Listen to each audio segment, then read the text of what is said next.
Assassin's Promise by Thomas Woodward. Chapter 78. Kayana surveyed the landscape.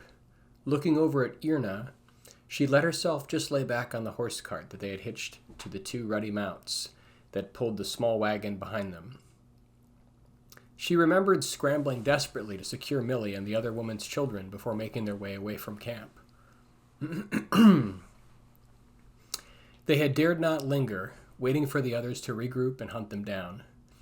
Irna had rewrapped Kayana's shoulder wordlessly, keeping the stabbing pain at bay for the moment. She had remained in a state of muted shock, not fully acknowledging the loss of her husband just yet. Kayana knew she would want to be alone, to silently grieve. Kellen had been a good man. For the brief time she had known him. She had said her own words to the dead after they left, keeping her words quiet, so as not to disturb his family. Kayana felt the thrum of the spinning wagon wheels pounding against the dirt in time to the hoofbeats that still sounded too loud in her ears. She had been afraid. She had not shown her fear of the beast of the man she had killed, but she only now began to feel it ebb away. Her actions had been clear. She had already made the decision that one of them would die, but that did not make her impervious to fear. Fear that she would not wake to see another sunrise. Fear that Millie would have been left to the angry mob that had wanted to tear them apart. The makeshift camp had fallen behind them hours ago. They now wended on the edge of the canyon, hoping to reach its endpoint. She hoped the merchant caravan would still be there. What would Irna do? How could she manage alone in this world, with 3 young children to care for? Kayana did not know. She felt tension in the air. All of the anger and grief had nowhere to go. She had seen its effects before. It could eat a woman alive, left unchecked. She needed to break that well of pain before it froze solid within Irna. Kayana reached out her good arm to the other woman, who sat off to the other side of the driver's cart. Her infant was suckling and she held them close, shushing the child.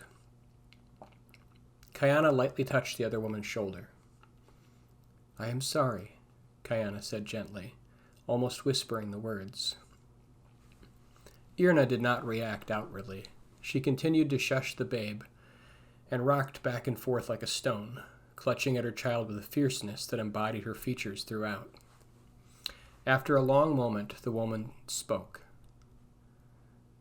"I remember him helping me with the children most." She held the words close, as if precious to her for a moment, before breaking off and turning away from Kayana. "He would have wanted you and Millie to get away from the others.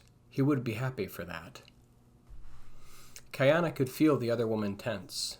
Then Irna huddled down, burying her face from view in her hands. In another moment, Irna shushed the baby again, gently, who had begun to cry. The infant stared up at his mother with a curious expression in his little eyes before reaching for her again. The woman moved to accommodate the child. "Tell me why," she said. "Why did my husband have to die? He was a good man. He didn't deserve what he got." Irna spoke as if to no one in particular, maybe to herself. She hugged the child again then, lapsing into silence. Kayana could only wait. She said nothing. "You could have done something to stop them. Why didn't you?" Kayana could hear the hurt that was evident in Irna's voice. The 2 women sat there, unmoving as the horses ushered them forwards along the gloom and half-light of early morning rays that had yet to break past the horizon. Kayana held out her hand, palm up, waiting. Irna swatted the hand away, the heat of anger coloring her high-pitched voice. "Say something to me. You owe me that much. I saved your life and bandaged you up, and this is how you repay us?" Irna felt the ire rise as she continued to shout at the woman. Her children poked their heads out from the front of the wagon, pulling the covered entrance back tentatively, watching her.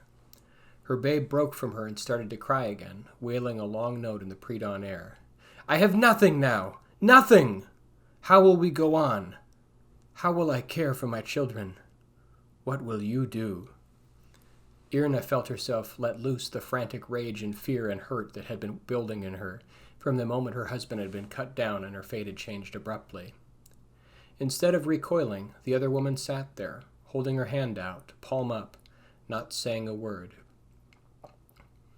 Her face was pained and held compassion, but she did not back away in the face of Irna's outburst. She just stayed there like that. Irna broke, tears streaming from her eyes, shushing her babe and holding them close. She lowered her head to her breast and felt that raw loss, painful and real. What would she do? How would she provide for her children? After a moment, she felt a warm hand cover her own. She stayed like that for what seemed like an hour, maybe it was only minutes, feeling the warmth of that hand. She had no answers, but the woman had not left her and her babes. Kayana held the grip of the other woman. She felt Irna dig her hand deeply into her own. The racking sobs came then, and she sat there, staying with the woman until the sun rose.